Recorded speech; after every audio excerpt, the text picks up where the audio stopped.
Want to make your videos feel more energetic and sync to the beat? One of the easiest way to do that in CapCut Mobile is by using the flashy dance effect. Start by opening your project and selecting the clip you want to edit.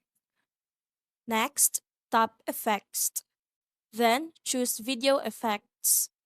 From there, open the Party category and look for Flashy Dance.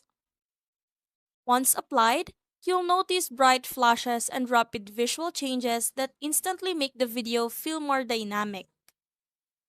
This effect works especially well on dance clips, transitions, music edits, and any content with a strong beat. To customize the look, tap on the effect in the timeline and adjust the speed setting. Increasing the speed creates more frequent flashes, while lowering it produces a smoother and more subtle result. Play the video back a few times and make small adjustments until the effect matches the rhythm of your clip. And that's how to add the flashy dance effect in CapCut Mobile.